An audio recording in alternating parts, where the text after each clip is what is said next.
Hi everyone, welcome to episode 4 of the PMP podcast.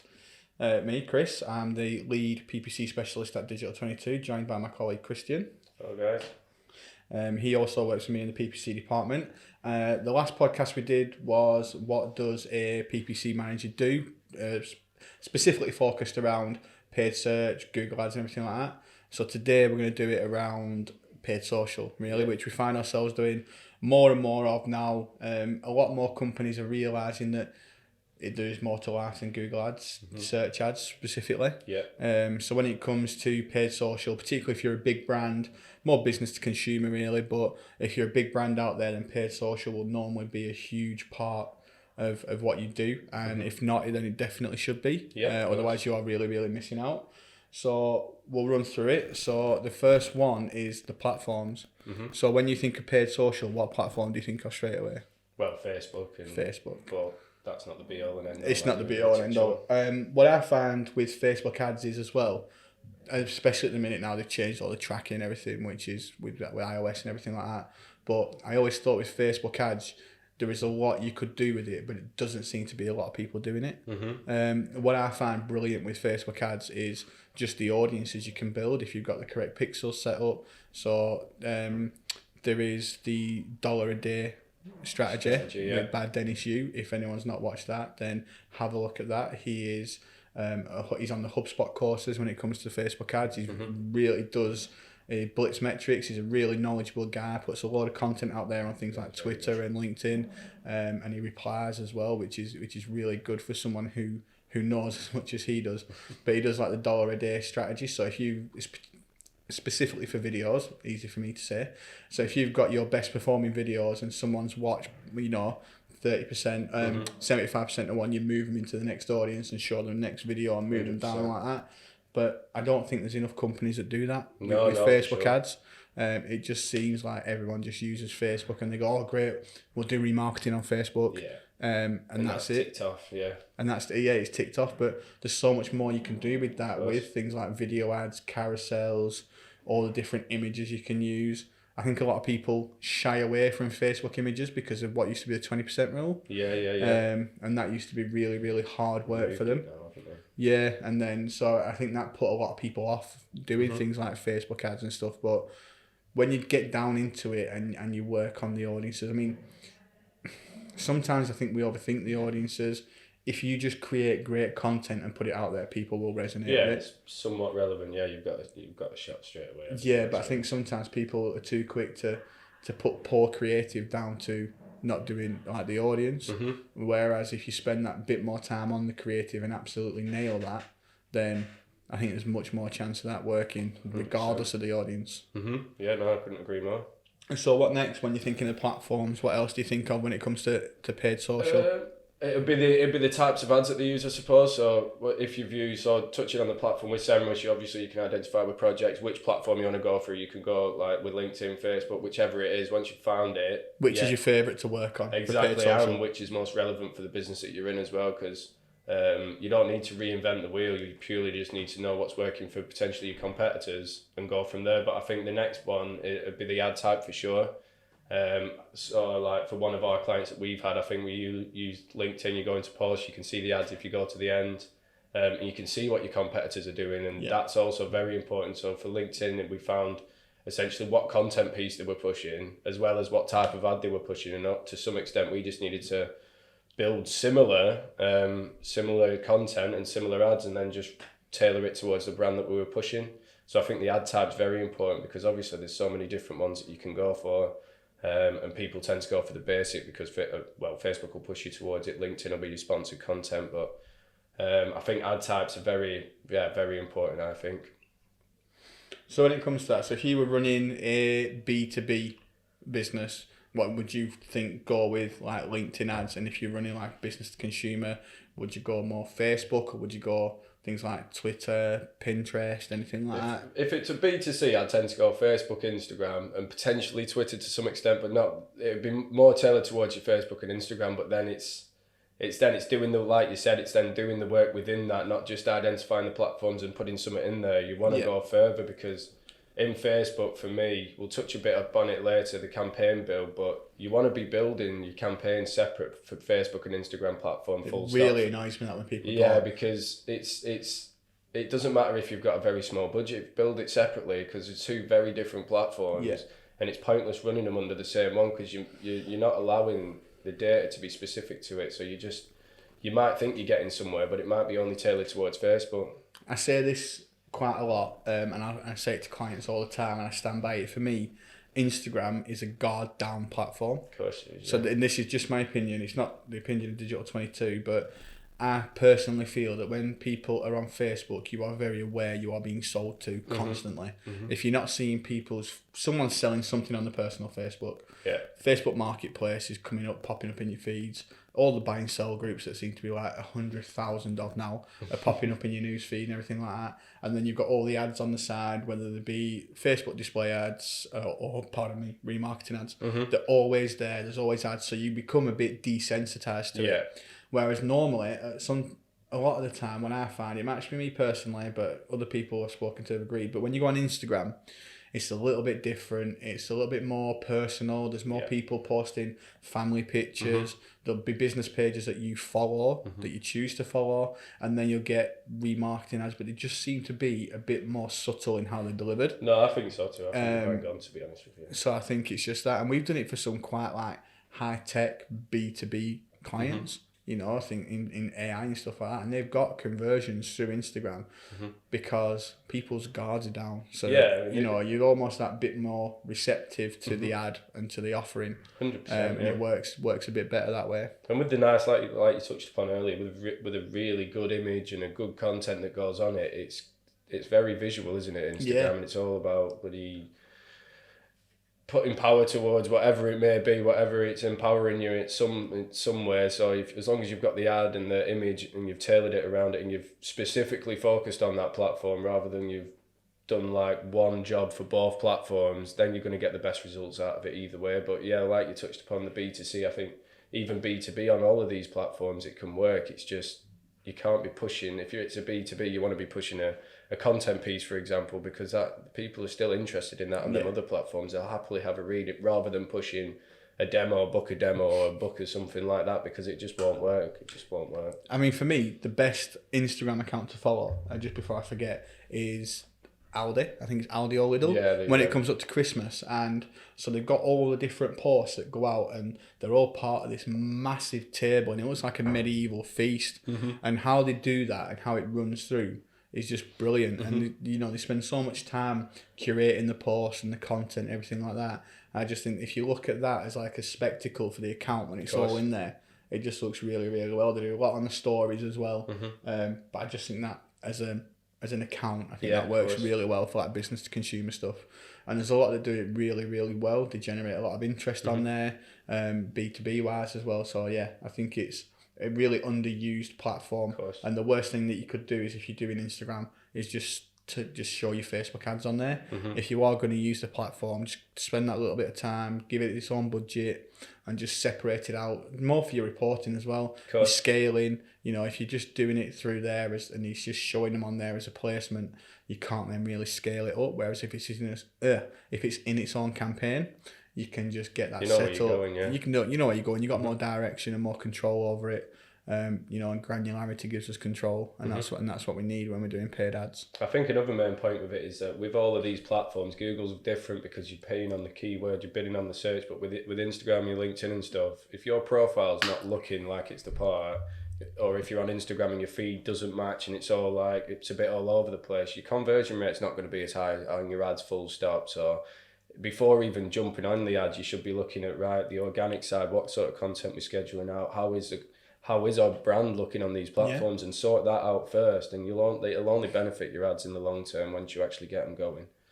Yeah, a lot of people think paid is like the answer, and it can be a lot of the times. It is the most efficient way to get people through to your page or to your profile quickly. It is the most efficient way to do that. However, with that comes a cost. Yeah, and that's why it is expensive. Saying that, the things you can do to reduce your cost are following not best practices, because if you follow Google best practices, it'll cost you a fortune, but just following best practices and putting out relevant content, staying up to date with it. Don't letting your page or your profile fall into like, you know, just looking like it's shoddy and not well kept. Same with your website. Keep your website up to date, keep your content relevant, you know, page speed, user experience, all this kind of stuff makes a massive difference when it comes to all that. We can't impact that to some extent, can we? We can't. We're working pretty much with one hand tied behind our back a lot of the time. You know, we'll get clients sometimes who've got awful domain authority. They've done some shady stuff in the past, and they want us to improve the SEO. Yeah. Or we'll do clients where they've got no social presence or whatever, and they want us to get them to 1,000 followers really quickly. We've got clients where their PPC budget might be, you know, we've got some who might look to spend 50,000 a month, but you know, they've got really, really high ticket customers. Then you've got some who are looking to spend 1,000 a month who need to generate £10,000 from that. So, you know, it's a real varied bag really of what people need from paid. But I think that's the beauty of working in it, is you work across all those different stuff. Exactly, you've got an input in all of it. Even if your specialism's in one, your input's definitely valuable for everything else, because it is very important. Yeah, 100%. So with the platforms, so we'd say, you know, you've got Facebook, LinkedIn, Twitter for more B2B for like, you know, just raising the company profile. You got things like Pinterest, you got Snapchat ads that are coming more and more relevant now. When you go into looking at building your paid social campaigns and structure and everything, what are the most important things that you look out for when you're doing it, and how would you say to do it if you're just like a novice coming into it? Well, like, as we touched on earlier, if it's Facebook, segment by platform straight away before you've even started looking at how you're going to do it. Just treat them as two different entities. But I think after that, it's more of a case of I'd look for an audience A/B test straight away. So whether if you're looking at your detailed targeting or your audiences within the platform, test a few of them in one campaign. Don't just start with one and put all your budget on one. Start a test there. Look just split your ad groups and see if you can get a couple of A/B tests there, and then always look to A/B test your ads. So I'd start off with minimum 2 per campaign, but obviously you can have, if you're testing audience, you can have the audience you're testing, but you could have like 5 different versions, so you've got 6 in play in theory. Obviously it might take longer for you to find out what's actually going on, because you still need to spend a decent amount of budget, but I always think you need to start with what you're actually testing and then go from there, like, because you don't just want to get one ad there, you pick one audience out of a whim, because if you've got no data behind it, you don't know, do you? You don't know, so you just need to test as much as possible. And if you have got any data, use as much of it as you can, see what worked for them. And if you don't, start very broad and then work narrow. You can't start narrow to begin with, because you might miss audiences that might have been more beneficial for you. That would be my biggest input on that. What do you find as a demographic is the most beneficial things to test? For example, for say like for me, when I worked in the previous role, it was age, because we did car leasing, and we found that generally people over 45 weren't going to lease a car, and people who were 18 to 25 probably weren't going to lease a car, or they weren't our target demographic, because they struggle with things like finance or whatever. In that particular role, we targeted all our advertising, and we only targeted people who were 25 to 45 specifically, and that was literally it. And then we put all our budget behind that, and that worked really, really well for us. But for example, if you got a skincare business or whatever, and your main target is women, because obviously we're too hairy to get skincare, and your main target is like women, and you've got, you know, anywhere between, say, I don't know, 30 to 50, for example. You know, you target those, then you target things like interest. You can even, I mean, on Facebook as well, I know they've changed a bit of the targeting, but you could go off things like household income. Exactly. You could go off people who are a family. So if you're doing, you know, if you've got things like for, like say, children's clothing, play groups, toys, soft play centres, all the kind of advertising you can do on Facebook is with the audience and the demographics and the testing. You've literally got so many options there, and I can understand why it's overwhelming. Like, it's overwhelming if you're just trying to. So if you're the play centre manager for a soft play centre, and the owner said, "Oh, do us some Facebook ads." Yeah, right, no problem. Or you know, look, to start. Where do you start? That is the thing, and I think that's why a lot of people get a bad rep. Same with Google ads. A lot of people just try and do it because they've been told to do it, and they don't really know what they're doing. So, and then if you jumped into ads manager, I mean, Facebook don't help themselves because ads manager is overly complicated when you're working in it. It could be much simpler, similar to the Google. It could be just like Google Ads. Yeah. It could be just easy instead of having all the different screens or whatever. But it's overly complicated for someone who is just starting out and that's why they use the ads tool, or they'll just boost. I mean, boosting a post on Facebook is the worst thing you can ever do. Yeah. It's just, you might as well just give us your money. I put my bank details on if anyone just wants to send it in, because boosting a post, it's just, I mean, even Facebook, it's how they word it, we'll show it to people who might be interested in it. Yeah, the more people are going to click rather than people. Why? Yeah, I want people who are interested. I want people who are in my target demographic. I want my audience, So if we don't really, on Digital 22, it's a little bit different because we put more of the office side and the culture stuff out. But say if I had one, and I owned a soft play centre, just for example, I would be targeting families who we've got preschool children, because they're the ones who are probably going to come during the week. Yeah. And you probably have like Thursday, Friday, you might go for one who've got older children because they'll be able to come at the weekends when school's not on. I'd be getting videos on of all the equipment that we've got and all the features. We've got an on-site cafe.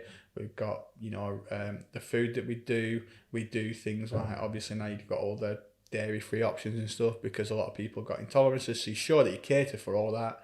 And once you do that and that gets out there, someone likes it, someone else sees it, and before you know it, it's starting to work for you because you've taken the time to do that kind of thing. I agree, yeah. But I think it's just so daunting when you look to start, and it's really, really complicated when you're in Ads Manager and you're trying to, and it'll always tell you your audience is either too broad or not enough. Yeah. It's very rare Facebook will tell you that you found the sweet spot. So you've just got to trust yourself in that the people that you want to attract, and just keep working it that way. And like you say, keep testing. Don't run an ad set forever. Personally, I always recommend front loading your budget. So if you've got a budget for your campaign, for example, on Facebook, you say you've got a budget of £300 and you want to run it for a month, definitely don't do £10 a day. Run it at £25 a day. Let it run effectively. Don't have it running out of budget. Show it to everyone that you can do, and then look at the results from then. You'd rather it spend bigger and spend better rather than strangle it, but say, well, it did run over a month. Yeah, spread it out, Yeah, I'd just rather do it that way. So we touched a bit there on audience creation. What about ad creation? For me, I like using video ads for Facebook especially. LinkedIn as well. I think LinkedIn you can do really well if you've got almost like a monologue. Yeah. Like if you've got, if you're someone from, we do a lot for Digital 22, where it's just like one of us chatting about what we do, because everyone out there, they're really driven and really, it comes across as like the passion for what they do.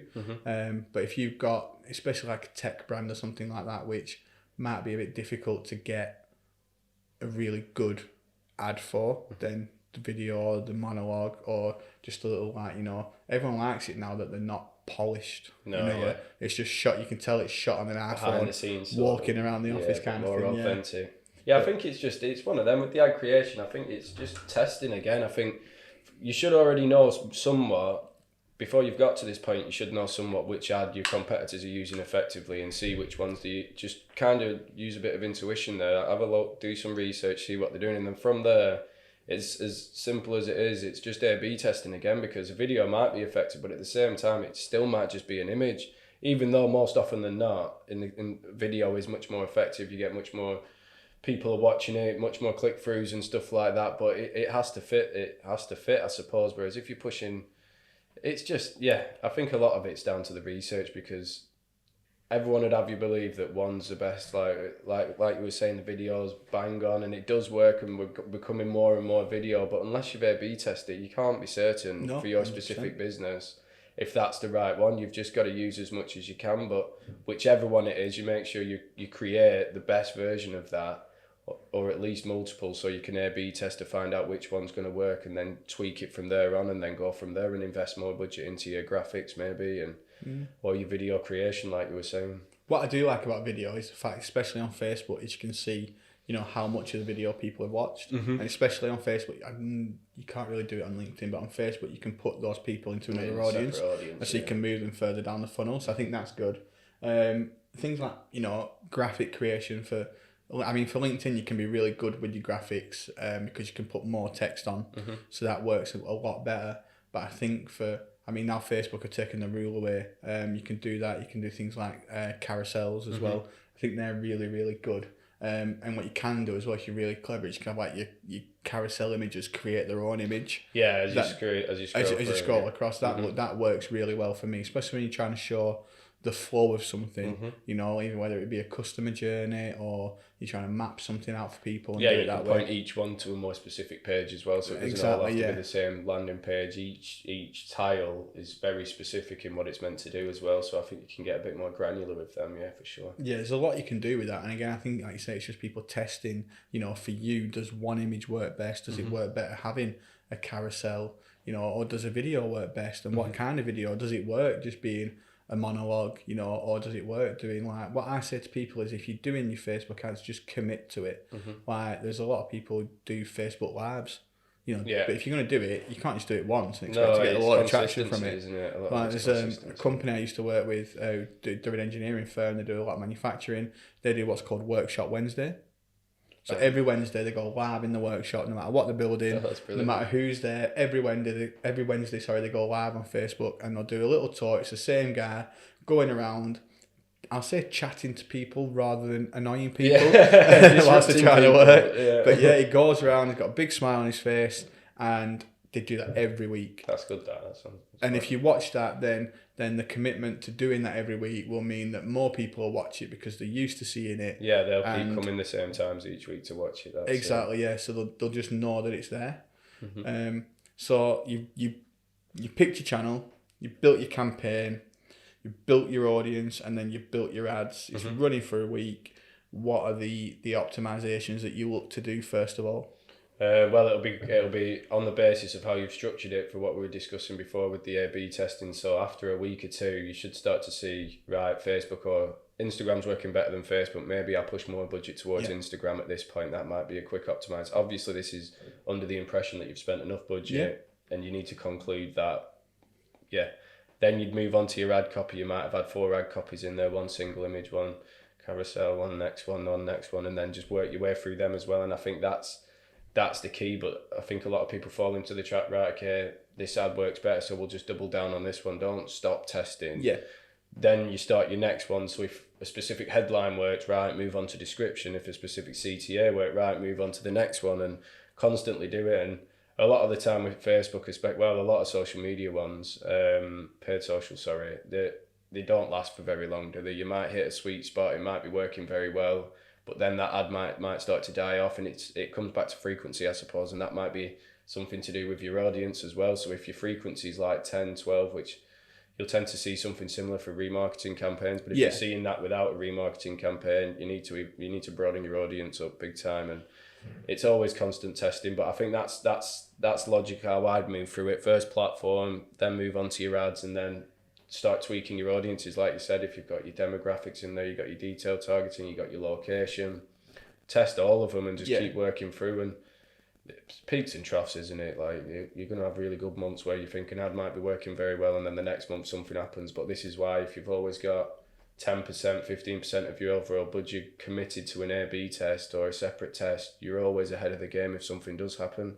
So I think a lot of it's being proactive and just getting your test going from the get-go. Don't let it spend. Don't go a month or two and then start thinking, right, what can we tweak? That's the thing. This should be in the prep work. This should already be in your mind. You should already have a plan. That's what I was just going to say. Like, if you've got an ad that's going and it's working really well, so you think, brilliant, I'll stop all my tests. Yeah. Don't need to do anything. This one's going really well, and all of a sudden it just tanks. And it brings me back to, we spoke about something before, and you knew someone who got all the traffic through Instagram, and then so they didn't do anything else, and yet last week they all went down. Yeah, exactly. What do you do? So what does that client do then, when all of a sudden you've got all your traffic coming through one source and through no control of your own, that source just stops. Exactly. Because like I said, if Instagram's working, you put more budget towards Instagram, but that doesn't mean that you stop trying to figure out why. You don't try to figure out why Facebook didn't work as well. And it's like, if you've got one ad that works really well, don't be scared to duplicate it and try it with a different image. Of course. Or try tweaking the text, try tweaking call to action,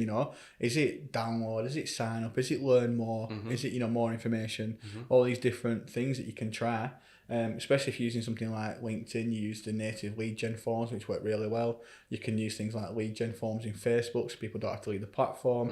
You can use message ads, you can do messenger ads. You know, you've got all these different options that you can so use. much to go at if you've got the time, haven't But you? it's one of them, it's having the time. Yeah. Now, I understand that, you know, like Dave, who runs the local leisure centre, he's probably not got enough time to do that. You know, and you've got like even marketing managers, they don't have enough time to do that because, you know, we can spend like a full day in a client's ads manager and, you know, still have stuff left to do at the end of the day because there is so much you need to do when it comes to things like, you say, the audience, the message tag. If you want to do a messenger ad where it's almost like a conversation, you need to factor in all the different responses and then, you know, use the RTFF if that then this. But there's so much to do, and you can understand why companies just do one ad, 100%. just do one audience. That's it, and I think if you're rather have a presence there than not. Of thing. I think you're right, and I think if we were addressing Dave at the leisure centre, I think it is just split your Facebook, Instagram, and test it ad. And if you don't really need to go much more, because if you are going to go much more, you might as well invest in it, because like you said, there's so many moving variables. If you're going to do it, just give yourself a fighting chance from the get-go, put some money in it. But if you're going to do it properly, you're going to need to be constantly having an eye on it. Like you said, we can spend ages in these sorts of platforms and devising A/B tests for the next couple of months and getting the graphics created. It's a big job, and it requires multiple departments half of the time as well. So it's no easy matter. We're not saying that you're going to be perfect after this. Definitely not. So what, like, if you're running a day and you're doing a paid social, so the day looks like, so you come in, you check the results for yesterday, the last 7 days, last 14 days, last 30 days personally. So I always check those 4 sets of results. So I do yesterday, last week, the last 2 weeks, and the last 30 days, just so I've got a good idea, look at the graph, make sure there's nothing major that I'm unhappy with. And then I'll check the conversions. Obviously, we're very conversion focused. For example, so I'll just check them, make sure I'm happy with those, the level that are coming through. If not, I'll have a look and see what else. I'll check the audience, I'll check my demographics, my ages, my locations, see if there's anything that I've missed out on or has changed. You know, look at all those kind of stuff, and then just see what optimizations I need to do there. Check the results of any tests I've been running, and if I've been doing tests on landing pages, copy, images, call to actions, anything like that, and just work through all those and have a look at those. And what about you? Anything you think I missed there? Not on top of that. I think a log's important. I think having a log and somewhat keeping up to date with your A/B test, keeping up to date with what's changing. I think I think preparation's key, and I think something like that, every time you pop in, just make a note down what you've seen, what you've done, and then you know the next 7 days. Obviously for us, we've got it all structured, we've got it wrote down, we know what we're doing. But if you're managing this and you're a business owner, just make some notes of what you've actually done, because like you were saying, your results, you've got your average CPCs, your frequency, your conversion. There's so many different ones which, if you're trying to remember it for the next time, you probably won't remember it. Obviously you can filter by dates and stuff, but it just starts to become a bit too complicated if you're not keeping up to date with all the key figures. So I think a log, you covered everything in terms of what you went through. I just think a log on top of it, I think it helps tie it all together, and it helps keep you on track and structure your paid social campaigns as such. I think a lot of people forget about that, like just having a log of the results. Like, we report on the results to our clients. That's a bit different. We do the log for them, and I think that's a really important part of it, especially when you're doing things like paid social. Exactly. Yeah. So to run you through, the importance is of like what a paid social manager does is we help select the right platform. We research it. We look at your competitors, see what they're doing, which is a big thing of it. Make sure we've got the audience nailed, you know, several audiences, looking at them, different messaging, and then we look at the creative, the copy, the images, the video, the format, all that kind of stuff before we even get the campaigns live. And then once we've got them live, we check the results of the tests, and then, you know, daily it's just constantly looking for those little incremental improvements that we can make to try and get the most results through. 100%. I think one bit we did actually miss was before it all, set up your conversion tracking. Obviously this is a given, and this is something obviously we might overlook, which we have done, but like with conversion tracking, without having them leads being tracked or conversions, you don't know what you're doing, to be honest with you. Obviously, you can put your pixel on site, but a lot of people I've spoken to from small businesses, especially, they think that is it. Yeah, they think that's the conversion tracking, and that's not the conversion tracking. You need to be tracking thank you pages. You need to be tracking this, and that's where it might become very difficult. Setting up a lead event, setting up a special event, especially for Facebook. And if you're a business owner, stuff like that, because especially for Facebook and stuff, if you kind of try and pull that through, you need to pull through order ID and order value and stuff like that. That requires code, and this is where it might become a bit more difficult. But that's where, if you're a small business owner, either come to us as an agency or pay someone to do that, because you need that done right from the start. Because if you've not got that and you think running it for a month and see what happens, you're not going to see what happens, and it's not going to be the same in analytics, because they're completely two different attribution models or HubSpot. So just make sure that is done, and if you can't do that, you could probably give the rest of it a stab, but pay someone to do that. Just get it done for yourself. I think with HubSpot you could get the order value through. I'm pretty sure you could. I mean, like I said it before, and we're going to do an episode on this for the next one, but I never realised the power of using HubSpot with paid, whether it be paid search, paid social, anything like that. I mean, we'll delve into this more on the next one, and we'll get up some slides and everything. You can see the whole customer journey, but you can see like when all these people have interacted with your site, how they've interacted with it. And the best thing is that the free package is actually free. Yeah. I mean, and you can use like such a big tool like that, free of charge to get started on. And don't get me wrong, most people who are on the free package at some point will upgrade. It's always it's freemium. It is what it is. But at that same time, once you've got the handle on it like that, and you can go through that, like you said, conversion tracking, you can use conversion tracking in LinkedIn.